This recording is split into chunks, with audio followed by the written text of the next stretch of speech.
Jazakallah khair. Thank you so much, Brother Muhammad, for that lovely recitation and that reminder of why we're all here, why such a wonderful organization like NISA exists.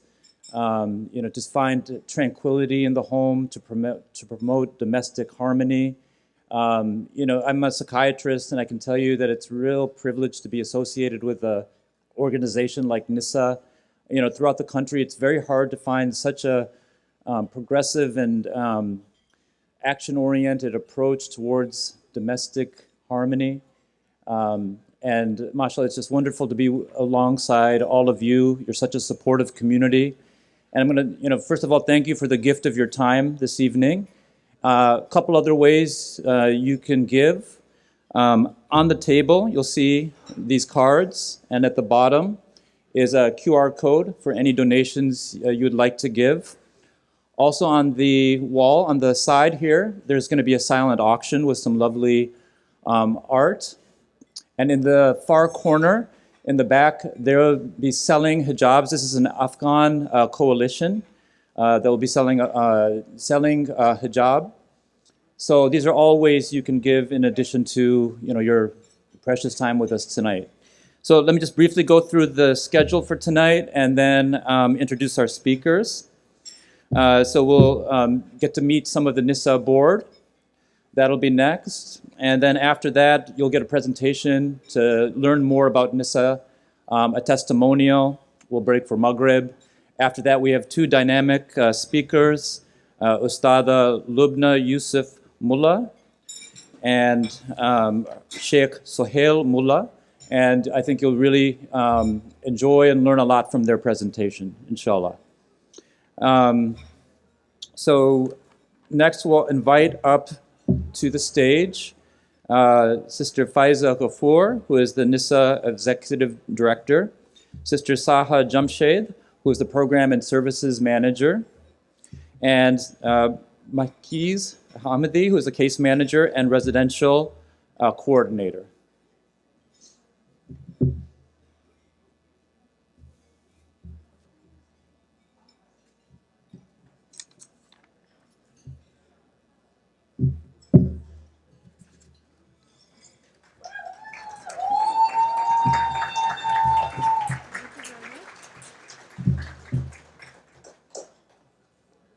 Thank you very much. Assalamu alaikum, everybody.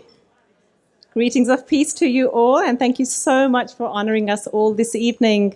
Everybody's busy Sunday schedules and so many events happening this evening. You chose to be with us this evening, and we are truly honored. So thank you so much. It's wonderful to see so many, mashallah, familiar faces, some new faces, old and new, children, families. We are very appreciative of your support and coming out here today. As you know, October is Domestic Violence Awareness Month. This year's theme is Everyone Knows Someone. And we want you to follow along, join the conversation, and commit to ending domestic violence with this month and beyond. Why is NISA important? At NISA, we do the work we do because the pain inflicted by domestic violence and abuse, whether physical, emotional, or mental, is not obvious to many. When the pain is obvious, too often we lack acceptance, vocabulary, and knowledge to have reasonable conversations to address the issues. At NISA, we believe in zero tolerance towards abuse. We also believe that education and prevention go hand in hand in reducing the incidence of abuse, which is what makes today's gathering and your attendance today especially relevant and important. I had a dear friend share an interesting analogy with me, which I'd like to share with you all. This example resonates for many domestic violence victims, survivors. Most times they don't even know they are in boiling water because the heat slowly increases. 1 in 3 women and 1 in 7 men experience some form of abuse in their lifetime.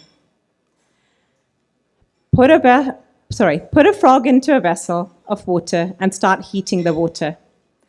As the temperature of the water begins to rise, the frog adjusts the temperature accordingly. The frog keeps adjusting its body temperature with the increasing temperature of the water. Just when the water is about to reach boiling point, the frog cannot adjust anymore. At this point, the frog decides to jump out. But it is unable to do so because it has lost all its strength in adjusting with the rising water temperature. Very soon, the frog, unfortunately, will pass away. What led to this?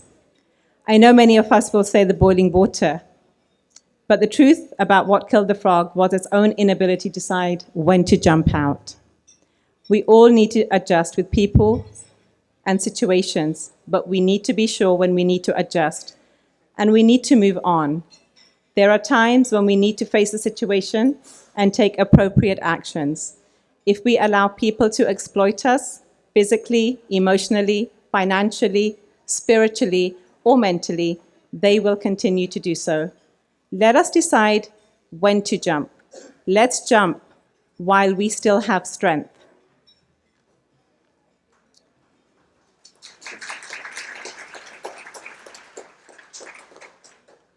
Just finally, your attendance today means that you believe in NISA's values and its mission.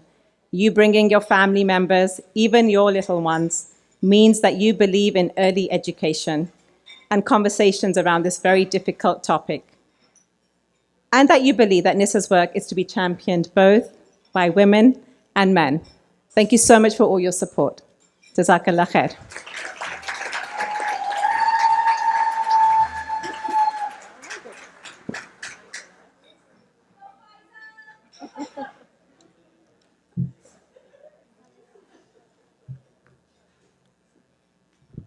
Assalamu alaikum. Maybe I'll use the microphone. It's a little high for me. I can't really see. Okay. Assalamu alaikum. Thank you everybody for coming to the program. It's wonderful seeing everyone after a few years of COVID, and I know we had that program last year, but alhamdulillah, this is amazing. So Jazakallah khair for everybody's support. I'm just going to give an overview of NISA's services. The services that we provide for our clients begin with a helpline, which is from 9 a.m. to 6 p.m. Clients can call, or callers can call to get information regarding services. Sometimes they just call, they don't really even know what their needs are. Just want to talk about their situation, and oftentimes they may not even know that they're in an abusive relationship, and through conversation and assessment, we're able to identify that they are abused and also types of abuse. So that's really usually the first contact that we have with the clients. And we also have a shelter, which is a domestic violence emergency shelter where clients can stay for up to 3 months. We provide case management in the shelter, which is legal help, housing, applying for housing services, benefits. We do career development. But usually when clients first come into the shelter, the focus is really on legal support, because that's when they're having to file a restraining order, file for custody, divorce, whatever it may be. So the legal services are really priority in the shelter.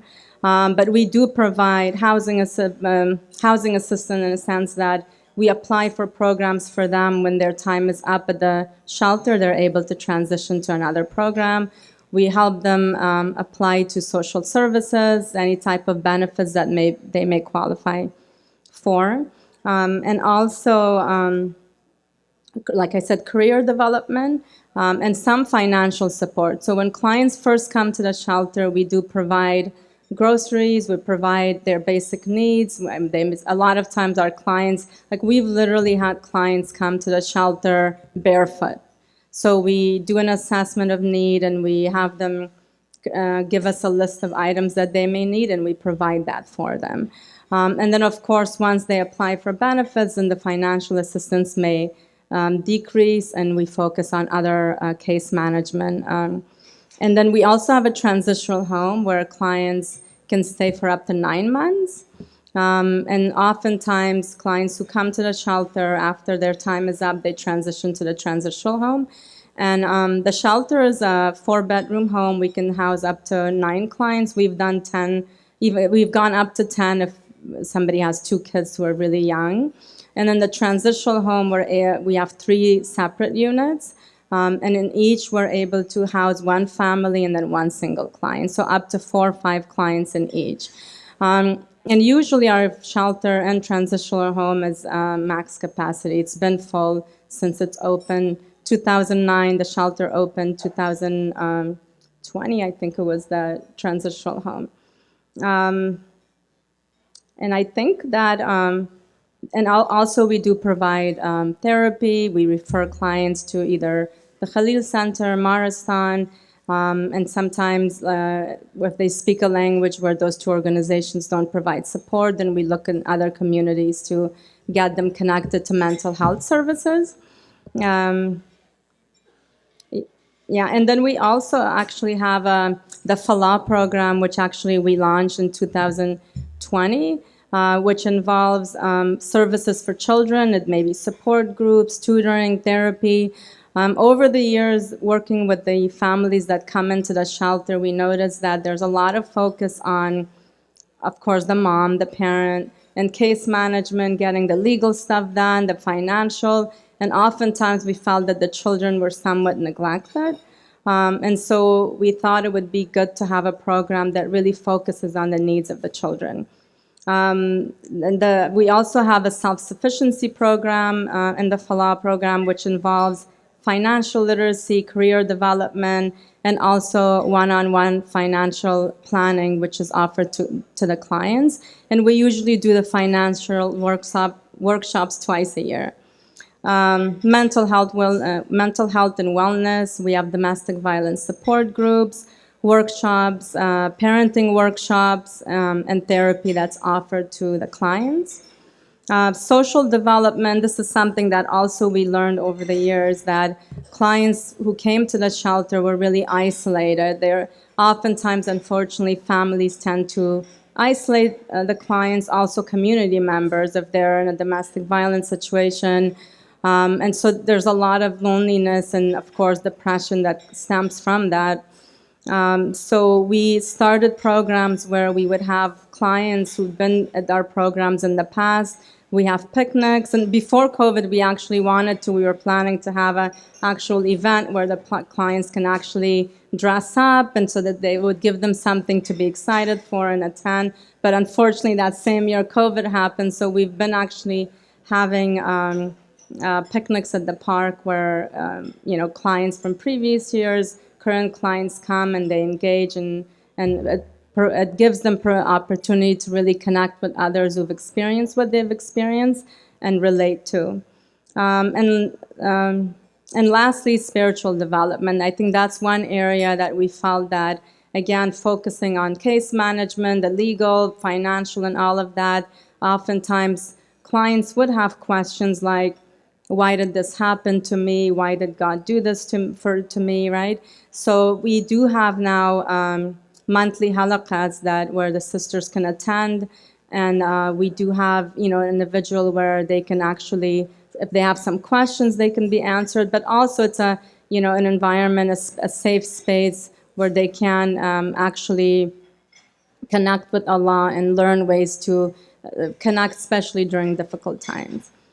And I think that's it as far as our services go. Again, thank you everyone for attending. Jazakallah khair.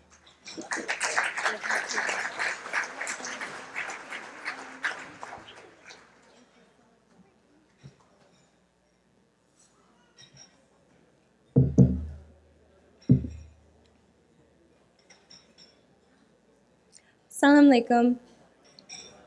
It's nice to see you all. Tonight I will touch on how to respond and support someone we know who is experiencing domestic violence. The first most important thing is to listen to them. You may be the first person they shared this with, or they may have told many members of the community. Thank you. They may have shared this with many members of the community only to be met with denial. So it's important to listen to them. Just by listening to them, holding space for them to find their voice, and by validating them, you will help this person to not feel so isolated in their experience. Do we tell a person experiencing domestic violence that they need to get out right away? No. That may be what we feel we need to do, but they may not be ready to hear it. Studies show that if the decision is made by the victim, it is permanent versus if we make the decision for them. Do we tell them to have patience and wait it out, that it is just a test from Allah? Not necessarily, because as believers, we believe that the preservation of life is of utmost importance, and we know we are meant to find peace in our marriages, not to find the fear of losing our life and well-being. What you can tell them is that you believe them, that you support her or him, that you will support whatever decision they make this time.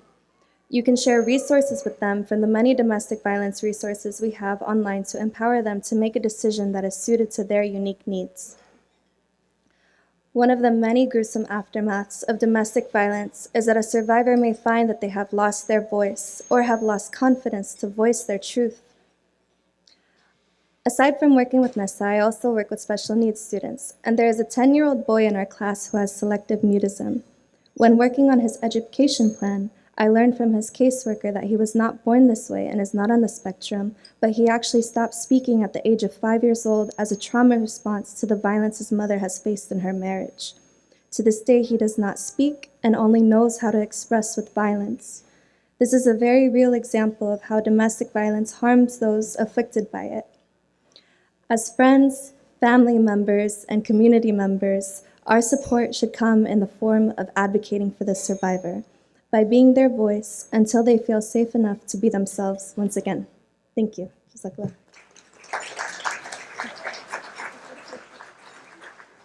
You've heard from her as well. She was on stage. She's one of our recent hires as well.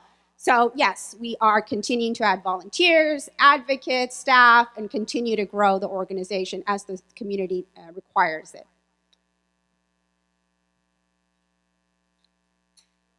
So just real quick, I want to kind of highlight this point about the impact the pandemic had on DV.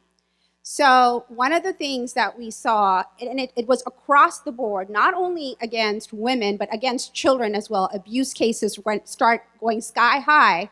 However, the reports that were coming in went way down because they were at home with the perpetrator, right? They were home with the abuser, and they couldn't get away to make that phone call.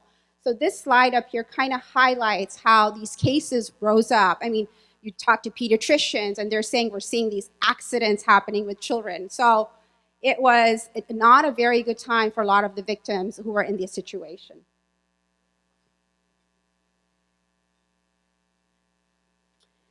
So, one of the questions we get asked all the time, what can I do? How can I help? Again, share with your family and friends. Back in 2002, I think one of our cases was an uncle who was actually being abused by his wife, right? We don't really talk about that because it's also a stigma with men saying that I'm actually being abused, but we do have men that come. Obviously, predominantly, it is women that we service, but I do want to know, it could be our fathers, our uncles, our husbands. So everybody can be a victim. So just kind of keep an eye out for that. The other thing is, donating your professional services, all right? Legal, medical. I think Dr. Shaykh has given us a lot of his services for a very, very long time. Just becoming a volunteer. I think I had a sister just approach me. She asked me, how can I help? Just go to our website. There's a link on there, and just fill that application on. And Sister Temina, who's our volunteer coordinator, will reach out to you and kind of advise you on next steps there. The other thing, invite NISA to present at masjids and different events. When I first started, actually, we weren't even allowed to say the word violence in a masjid setting. I actually was just telling a friend I had to say the word harmony because it was just such a taboo word. But we've come such a long time since then, as you can see, that we can actually openly talk about these issues within our community. The other thing, as obviously you all have done tonight, have publicized it, shared it on social with each other, and that's, mashallah, an amazing turnout. But yes, continue to support us this way. And obviously, you know, we are 100% tax deductible charity. So zakat, sadaqah, just, you know, please go ahead and continue to donate as you've always done. And last but not least, add NISA to your will or estate planning. So just to kind of keep this organization moving forward. So now this is the fun slide. This is our annual operating expenses. It costs us about $200,000 a year to run the 2 homes as well as the other services that we provide. So this is sort of kind of what we're looking for. And with that, I am going to invite Imam Tahir to the stage.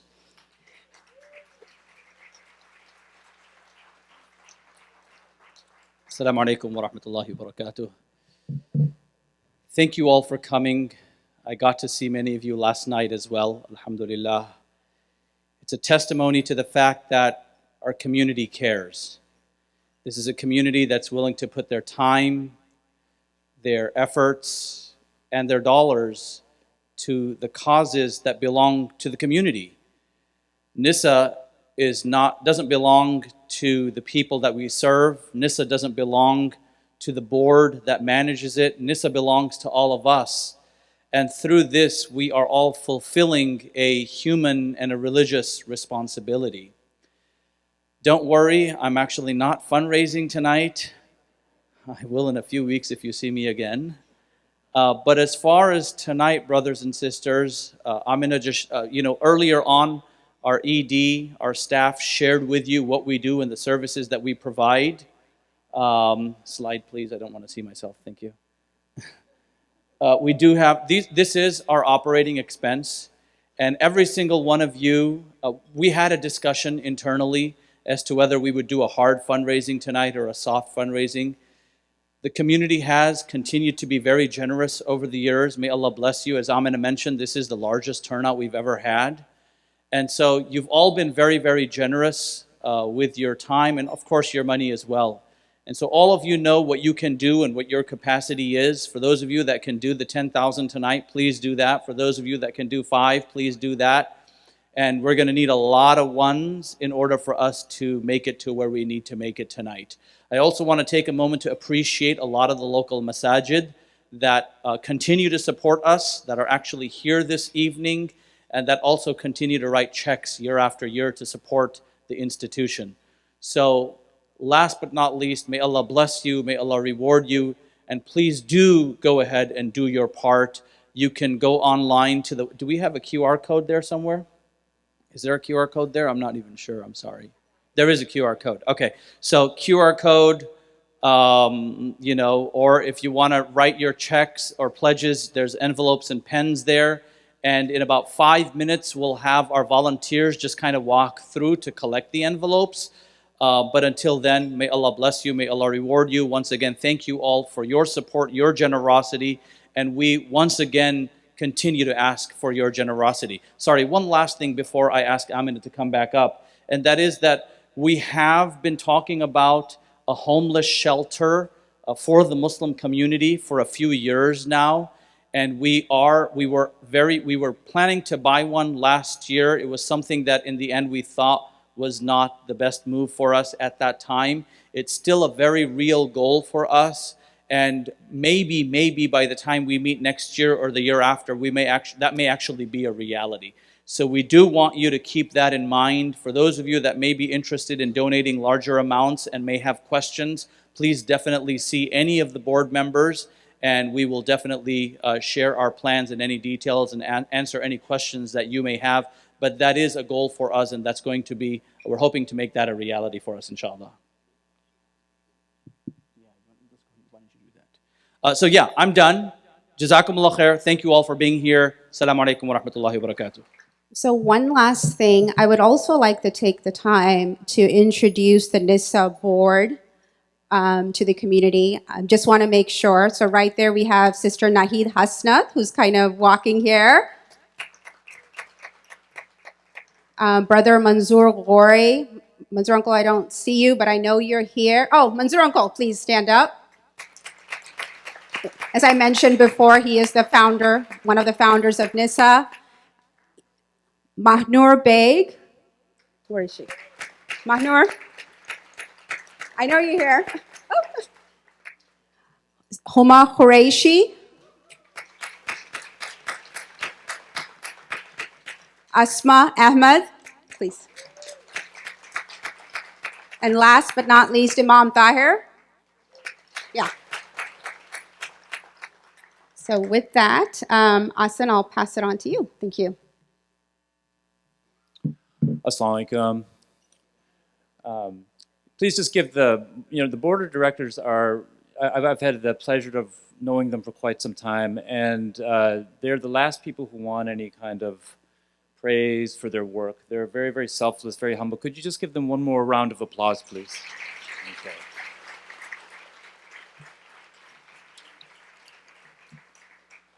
And then, in addition, round of applause for some of the tireless staff, 3 of whom you met.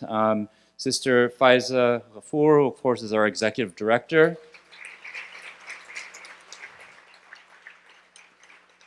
And then Sister Saha Jamshed, who is our program and services manager. And let me just quickly tell you, I've had the pleasure of working with Saha for a long time, and the organization does not exist without Saha's work. She works tirelessly. She does not ask about the hours or anything, whatever it takes to help people in need, people at their most vulnerable, she's there doing it. And then, again, a welcome and a thanks to our newest member, Sister Makiz Hamidi, who's our residential and case manager. And then I'd like to thank the volunteers, and then we're going to move on to the speakers. Some long-serving and dedicated volunteers, Sister Noshin Chowdhury, who's our registration lead. Sister Tahmina Shaykh, NISA's volunteer coordinator. And as Sister Amina said, there's wonderful volunteer opportunities for your kids. I know a lot of you have kids who are looking for community service work, and please consider NISA as an opportunity for them. Other volunteers, I'd like to recognize Sister Shakila Kochanwala, Sister Samira Siddiqui, Sister Marwa, I'm so sorry, I don't have the last name, Sister Marwa, and Sister Malalai Olomi. There we go. And then to thank our sponsors, ING, ICNA Relief, Dr. Sarah from Pleasanton Family Dentist, Brother Umer Faruqi from the Palo Alto Legal Group, Dr. Sarah Azad from the El Camino Women's Medical Group, Basil from Golden Pen, and then a couple of agencies. There's Islamic Wall Art, Sai Arts Digital Designs, and that's Sisters Sadaf and Amna. Finally, Saima Araspu for donating the lovely silent auction pieces. Also in the silent auction, and please do go up there and sign up for that. Sister Zarina's Design Studio, and Lisa Vogel from Verona donated dresses from her collection for the silent auction. So thank you all very much for those lovely donations. Shout out for the childcare from Bamrek. And then finally, just realize that, NISA exists in an ecosystem of other care organizations that have shelters, domestic violence services, and there have been an invaluable support throughout the years. Organizations like Narika, Mayatri, SAVE, and Rewire. These are all agencies that have helped us immensely, and we'd like to thank them. Okay, so I'd like to move on into our speakers, who I think you're going to very much enjoy. First, going to introduce Sister Ustadha Lobna Yusuf Mullah. She's a motivational speaker and community educator. She's a member of the board of directors of Yaqeen Institute for Islamic Research. Additionally, she serves as an IOK Muslim chaplain at UCLA, alhamdulillah. She's the former National Tarbiyah Director of the Muslim Islamic Society and the co-founder of the Muslim Marriage Rejuvenation Retreat. That sounds really good. That sounds really good. And with her, Shaykh Suhail Mullah is the director of the Los Angeles branch of the Khalil Center. And I don't know if you're familiar with the Khalil Center here, but it's a wonderful organization that provides spiritually based, Islamic based therapy and support services. And he's a director of the LA branch. He serves as a resident scholar of the Islamic Society of West Valley in Canoga Park, California. He's also a Muslim chaplain at both UCLA and CSUN. And he serves as the religious advisor to the Ummah Community Clinic, which is an amazing free clinic in LA, run by the Muslim community for all comers. He's finally the co-founder of the Muslim Marriage Rejuvenation Retreat, which we'll all be signing up for, I'm sure, inshallah. So without further ado, could I please ask them to both come to the stage, inshallah.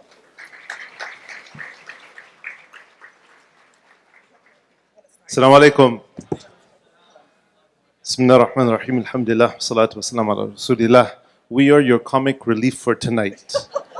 And you know, it was a very serious program, so we decided to lighten it up, inshallah ta'ala.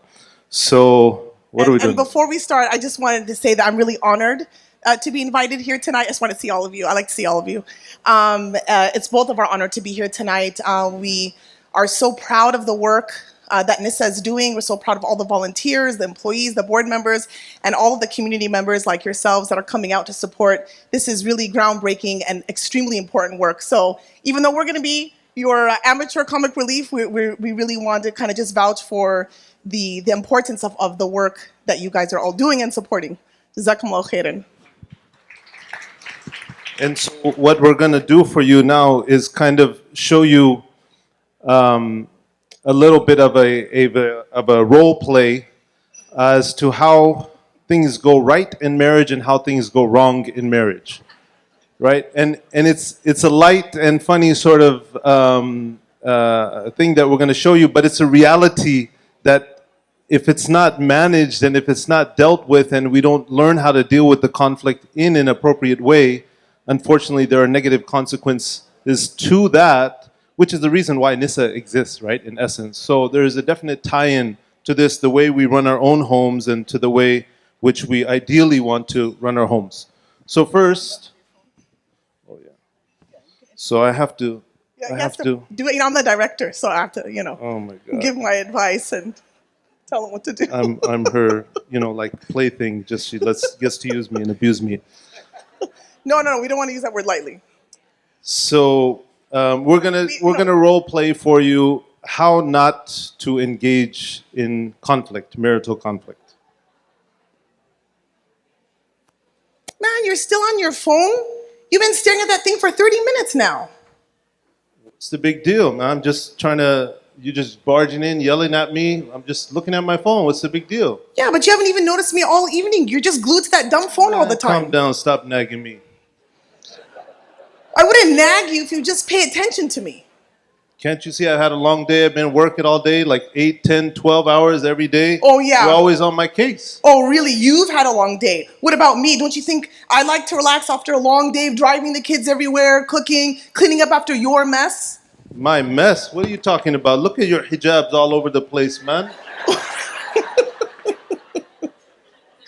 Well, maybe if you helped me out more, I'd have time to put my stuff away. Maybe you can do more. Now, So get off your butt. now you're blaming me? Now you're blaming me? I'm always on my phone. I'm not helping enough, blah, blah, blah, blah, blah. Yeah, you know what? That really hurts. I just wanted to spend some time with you, and now you're making fun of me. You know, that really sucks. Well, how am I supposed to know you want to spend time with me if all you do is criticize me? I wasn't criticizing you. I just want you to get off that dumb phone of yours. Okay, so I'm off my phone. Happy now? No, I forget it. I don't want to spend time with you. I'm going to go to sleep. Forget it.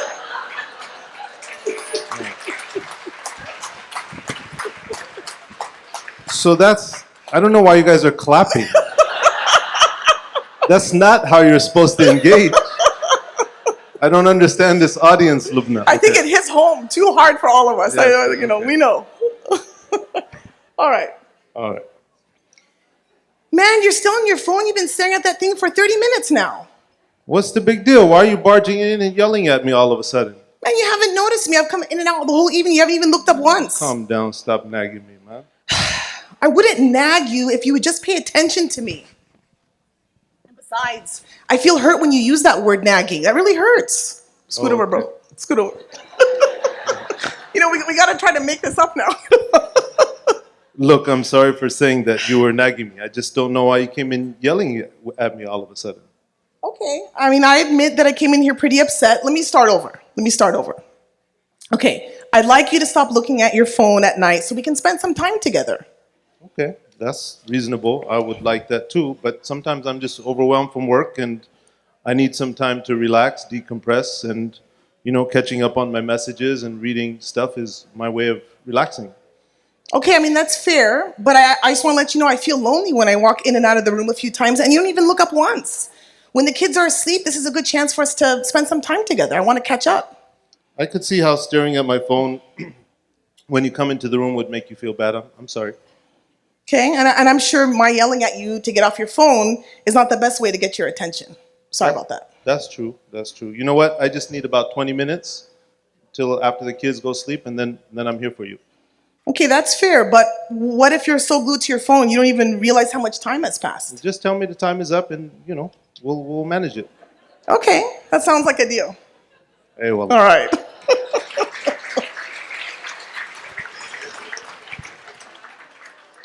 Jazakallah khairan. I think that was an Academy Award present, so let's give him another hand. Well, first of all, thank you everyone for coming. As Amin said, this is the largest event we've had, and we're honored to have all of you join us. And as Imam Tahir said, this is not our organization, this is our organization. So thank you again. So that was fabulous. Thank you so much, and thank you so much for coming and joining us. So what we thought we'd do is do a bit of a Q&A. I'm short, okay, I get it. I know. So I will ask you a couple questions, if you don't mind. And also, I'm going to leave it open for you guys to come up with your own questions too. So have some good, conversation around the table and come up with a couple good questions. So I have one for you. First of all, my husband and I fight. We feel very rejuvenated after. We feel that it can be a very, cathartic experience. But as two people come together, disagreement is normal. It's natural. There are two different people coming together in one marriage or relationship. And conflict is not necessarily bad. So my first question is, how do you break down maybe years of resentment and anger to start afresh? The kids are in college. You're looking at each other on the breakfast table. Yep. Yeah. Oh, absolutely. Bismillah. Yeah. Bismillah. I know when people bring these scenarios, they're not bringing theoretical scenarios. These are real life things that a lot of us live with on different levels. And in the field of mental health, they call this previous emotional injury. Now, two people who have went through life and they've went through pain and they've went through difficulty, and one party has really pushed hard on the other party, and maybe there's a lot of that historical pain. Mm-hmm. And now you're looking at each other across the way, and there's no one else in the house to occupy that time, right? It can be a very difficult time for a lot of people. Allah subhanahu wa ta'ala, He tells us in the context of marital conflict, إِن يُرِيدَ إِصْلَاحًا يُوَفِّقِ اللَّهُ بَيْنَهُمَا. And if two people, they want islah, they want reconciliation, they want to rejuvenate, they want to revive their marriage, Allah will divinely synchronize and make their marriage work. So the door of hope is always open. That's number one. The door of hope is always open for anybody in any relationship, as long as both parties are committed. In yurida, both of them, both people have to be invested, have to have a sincere intention. Then sometimes you have to take the means to fix what was broken. And Allah subhanahu wa ta'ala is very interesting. He says, "Hunna libasul lakum wa antum libasul lahun."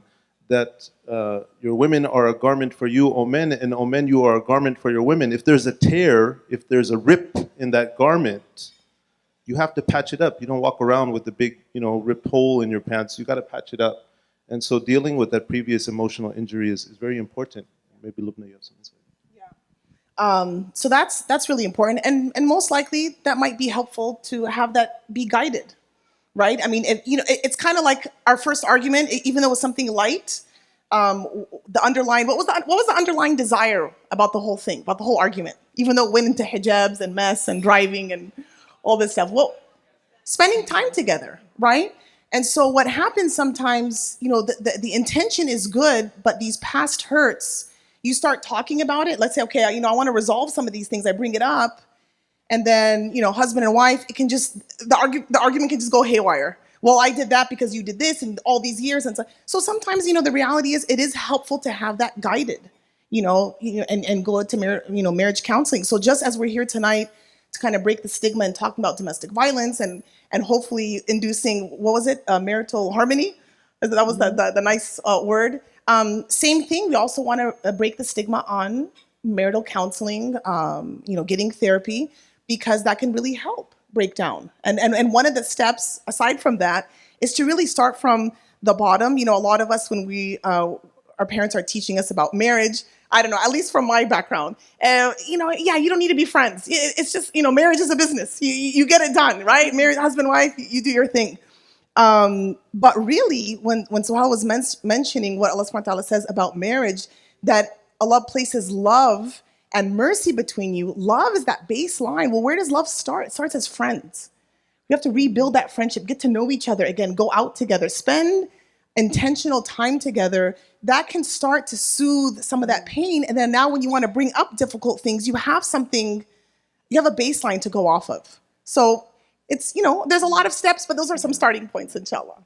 Wonderful advice. Question number 2. What do you do when conflict comes from an external source, like a family member, mother-in-law? Right. Yes, another taboo that we should talk about. So you deal with that all the time. You want to start with your advice? And actually, many of us are mother-in-laws, right? Yes. Not me yet, but I know that many of my friends, their kids are getting married. Absolutely. So maybe it goes both ways. SubhanAllah, Allah subhanahu wa ta'ala, when He frames marriage, and we heard the ayat that started off the night actually, وَمِنْ آيَاتِهِ أَنْ خَلَقَ لَكُم مِّنْ أَنفُسِكُمْ أَزْوَاجًا.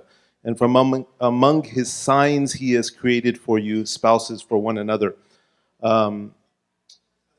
Marriage is a unification of two people. And these two people need to be unified in their approach to life. And a lot of times, when we have these external sources, we have in-laws, we have family, we have mother-in-laws that try to inject their wants and desires into your marriage, it's important that the couple is unified in their approach towards dealing with life.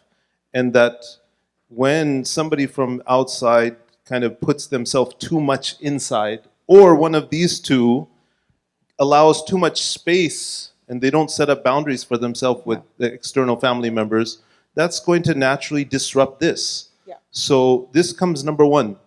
And even if that's mom, to say, Mom, this is about us. This is about our life, building our life together. And we're not excluding you out of our life, mom or mother-in-law, but you need to let us to manage our life affairs. You need to let us raise our kids the way we see fit to raise our kids. Otherwise, that's going to disrupt us and our flow and how we go about doing things. Yeah. And I think, it's important to understand the trends. Just as we were saying, unfortunately, domestic violence and abuse of all the different types women tend to be the victim, right? Although men can be as well. Oftentimes in these in-law conflicts, it tends to be mother-in-law and son that, that issue is there. And I think as, just in general, when we educate our community, especially our men, to understand that you can implement the hadith of your mother, then your mother, of whom you should love and respect. You can implement that and then also implement the understanding that Allah subhanahu wa ta'ala has put love and mercy between you. if a man understands that more, of course the woman can do the same thing, right? She can always be telling her mom, and then mom is interjecting, and she's not kind of creating that boundary as well. But that can really alleviate a lot of this, these problem dynamics. And of course, us as women understanding, the love that we have for our sons, for our daughters, it should not transgress the boundaries of that sanctity of marriage. You can love and respect your parents while loving and respecting your spouse. Great. Any questions so far from the audience? Let me repeat it. So if I heard you correctly, how do you set boundaries, healthy boundaries in a marriage or relationship? And what can you do if they are disturbed or violated? And by boundaries, do you mean with in-laws or within each, like between husband and wife? Oh. Maybe you want to start? Ladies first. Wow. That's a fantastic question. And I would say that, subhanAllah, I think in a lot of these cases, the more we understand ourselves, the more we start to understand that something is affecting us and we're not really happy with it. But subhanAllah, human nature, it takes time to see patterns time and time again and finally realize, wait a minute, I don't like this. This is not healthy, right? So that's number one, is kind of that self-realization that something is amiss, like something needs to change. And then secondly, really being able to go about expressing your feelings in a non-confrontational manner, in a non-confrontational environment. So the argument that we had, it was a light one, right? But when we started to resolve it, what if we got so heated we needed to take a break? So that's something that's important. We never want to bring up these important conversations during a heated moment, after dinner, hungry, all those kind of things, when we're hungry. So choosing the right, having the realization, choosing the right time, and then really being able to bring up how you feel about the situation. If you bring it up in a manner that is a non-confrontational, meaning talk about what you're feeling and what you would like, is much more powerful than saying what you don't like and what they're doing.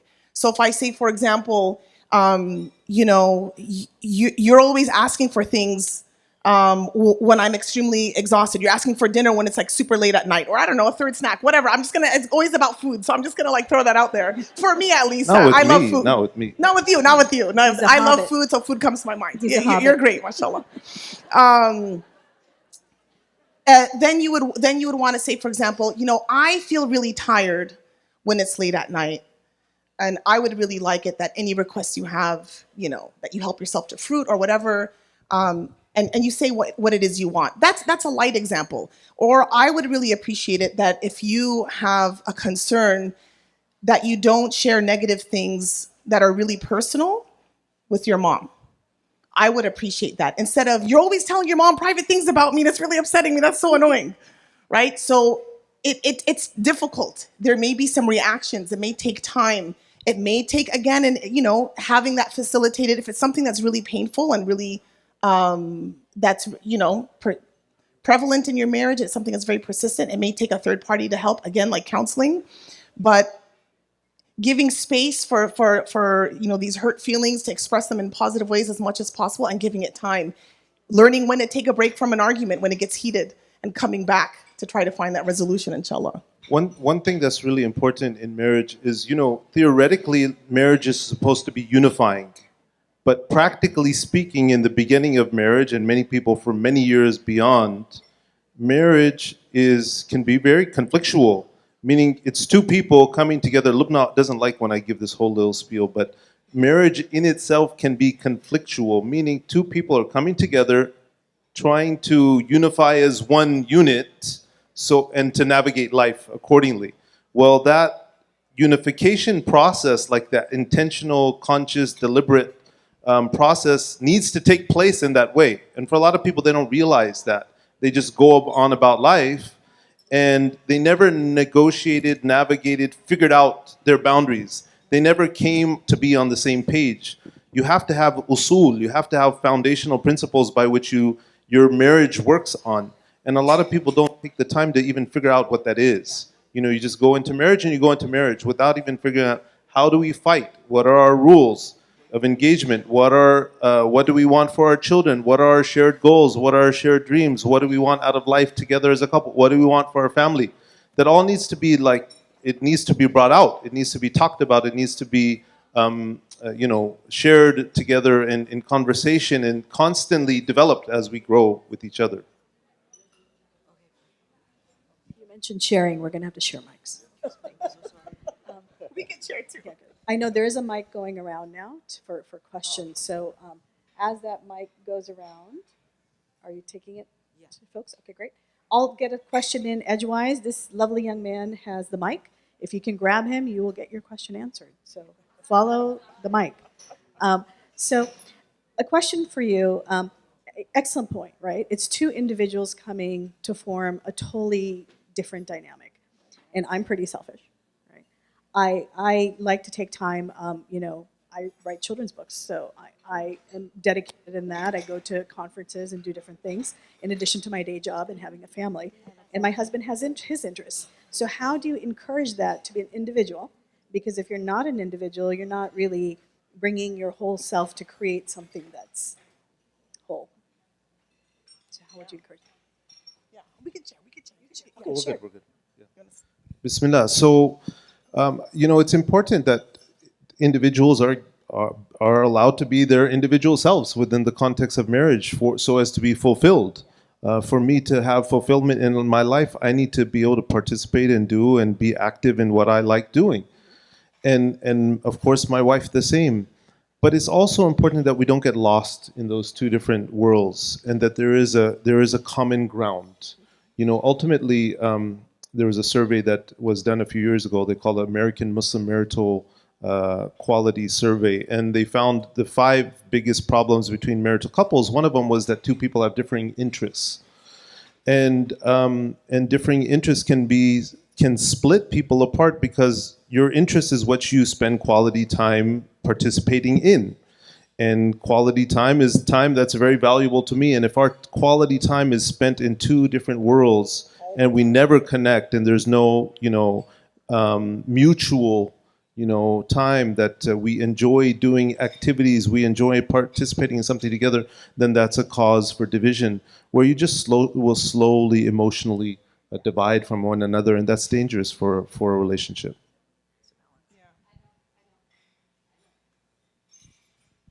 Has anybody caught the I actually have a question right here. Saha.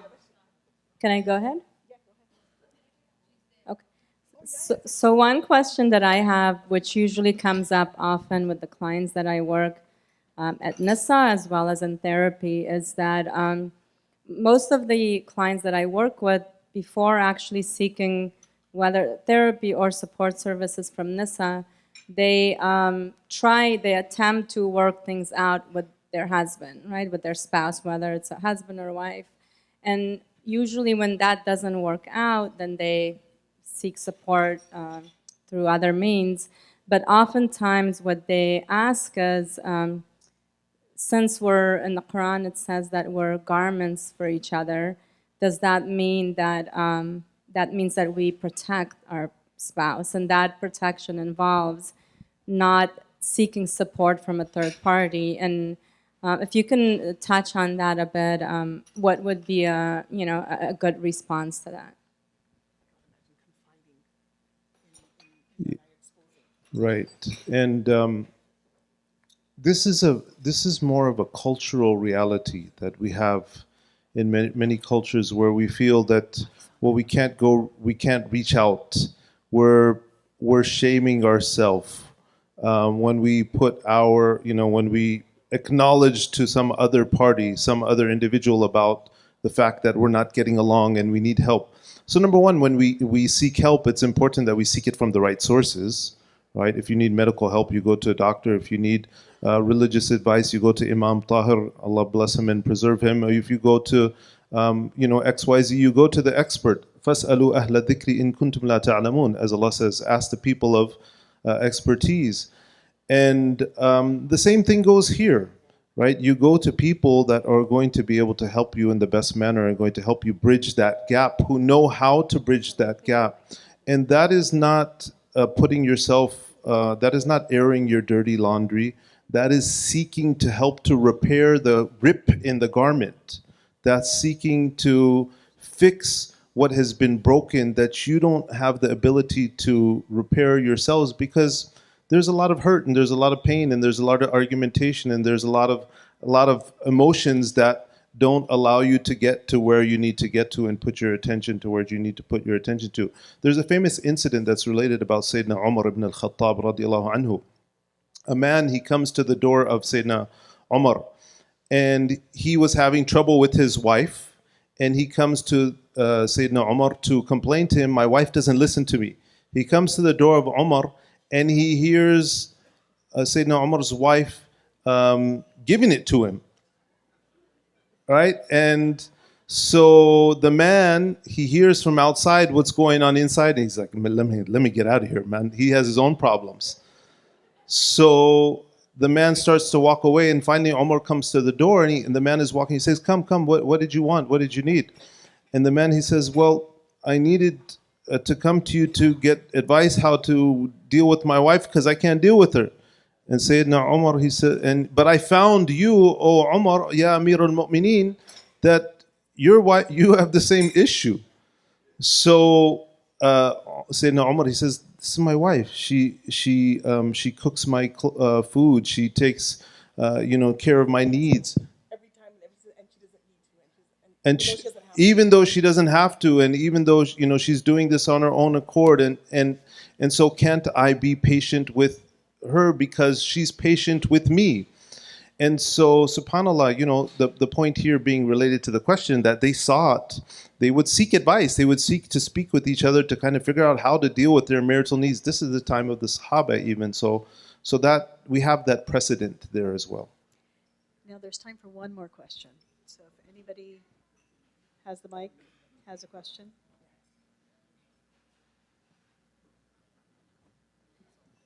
Brave souls asking questions in this audience. Assalamu alaikum. I'm making my husband nervous, I think. Is he sweating? Good. No, mashallah, we are adoring how beautifully both of you are sitting there, being true couple, Mashallah, mashallah. Make dua for us, make dua. So, what advice would you like to give us, so-called kind of young couples, to do or not to do? Maybe just like 2 or 3 advice. Yeah, both of us. Huh? I'll give some. That's a wonderful question. Beautiful question. Make time for each other every single day, every single week, and then on repeat. You guys are extremely busy. If you're both professionals or someone's, whatever it is that makes your schedule so busy, and I know they're so busy. I know that they are, right? SubhanAllah, make time for each other. Make sure that when you're leaving the home, you give each other a quick kiss, a quick hug. Make that normal, or talk about obviously family appropriate in front of your kids. Make that normal, right? A lot of times in our homes, we grew up, it's like, and like never touch, like, come on. I know that there's social norms and that's okay, but so, not only should that be a display before your kids, so that they can see that that's something healthy to look forward to, but that's a very important touch point for you and your spouse. And when you come back home, same thing, give a hug, give a little appropriate kiss, a peck on the cheek, on the forehead, some type of love tap, something, but make that consistent. You guys have really busy schedules, text each other, text what you're having for lunch, text, I miss you, whatever, right? Do that once a day. As much as it is possible, try to have that 5, 10, 15, 20 minutes of having tea together, actually talking something beyond the bills and who should have done what and how come you didn't do the dishes, and look at the trash that's outside and you still didn't fix the leaky pipe. What's wrong with you, right? Beyond all of that, connect. Then when troubles happen, as they will do, as Suhail mentioned and as you mentioned, it's natural. Those fights are going to be less caustic. CAUSTIC, right? That type of, it's going to be less corrosive because you've connected. So there's like a nice saying, what is it? Fighting is less about how you actually, what you actually fight about, but it's how you fight. We don't want to be mudslinging. We don't want to be nasty towards each other, name calling. So the more we can connect with each other in a loving way, build that friendship, spend time together, ask each other questions, like get to know each other. Always there's things that are changing. As human beings, we change all the time. The nature of our relationship will change all the time. So keep up to date with, what they like, what they don't like. Try to facilitate that, both husband and wife, right? Speak the love language that your spouse speaks.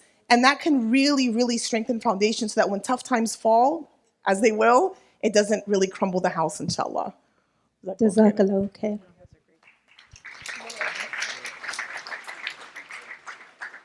Allah subhanahu wa ta'ala, He says, وَأَخَذْنَ مِنْكُمْ مِيثَاقًا غَلِيظًا, that we have taken from you, O men, a weighty, heavy covenant as it regards to your women. And so marriage is a serious matter, right? And it's not something to be taken lightly. We don't, at the slightest difficulties, just, over dramatize and catastrophize what's taking place in marriage. And to make marriage work, there's a nice saying, they say that marriage is not about getting what you want, but marriage is about wanting what you get. And what that means is, everybody's mind is spinning. What does that mean? Marriage is not about getting what you want. You can't mold your spouse into the person that you want them to be, but it's about getting what you want, meaning wanting what you get. Even I did, right? It's about making the best of what you have in your relationship, learning your spouse, understanding them, loving them for who they are, not who you dream them to be, and putting your energy into that, accepting their shortcomings. The Prophet ﷺ, he told us, لا يفرق مؤمن مؤمنة, that a believing man, a husband, should not despise their wife. إن كره منها خلقا رضي منها آخر. If there's something that you don't like about her, then there's other things that you like about her. Focus on the positive, right? And marriage is so much of that, just focusing on the positive, accepting them for who they are, loving them for who they are, and may Allah subhanahu wa ta'ala bless you all. Well, honestly, I could have spent another half an hour listening and you're hearing the great questions, but I know they have a flight to catch. But I want to thank you so much, Sister Lobna, Brother Suhail. You've really, really, first of all, you're funny as heck. So it's wonderful, as my son would say. It was just a wonderful interaction and opportunity to be with you. And please keep doing the amazing work that you do. So thank you very much.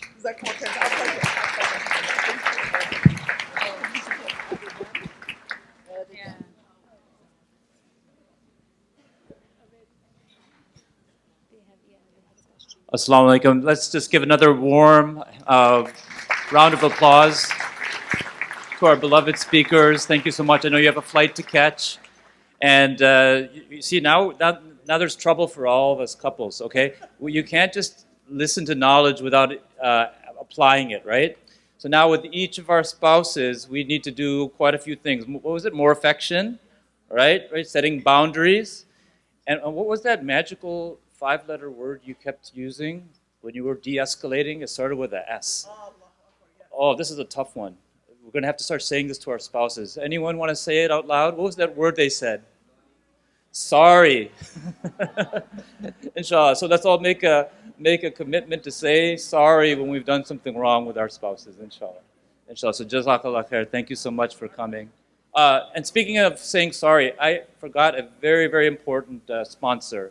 The brothers and sisters from Blossom Valley Muslim Community Center have been the sponsors for NISA from the very, very beginning. Are they still here? Can I ask them to stand up, please? There they are. Jazakallah khair. And sorry. Alhamdulillah. And so with that, we're going to conclude. Again, thank you very much. Thank you very much for all of your support. All your presence. And again, I'm going to go back to that marriage rejuvenation idea. We're going to talk to you, inshallah, about that. Maybe we can set something up here, inshallah. But jazakallah khair. Sorry? We have a second phone that's missing now. Jazakallah, if you guys are having any phone issues, just come up to the front. We can do some exchange or, I don't know. So, alhamdulillah, come up to the front for that. And so we'll do Isha at 7:45. Once again, Jazakallah khair for all of your presence, your support. Again, I think this is a very, very special community, a community that really cares, protects each other right at their most vulnerable times. Jazakallah khair to all of you. Assalamu alaikum.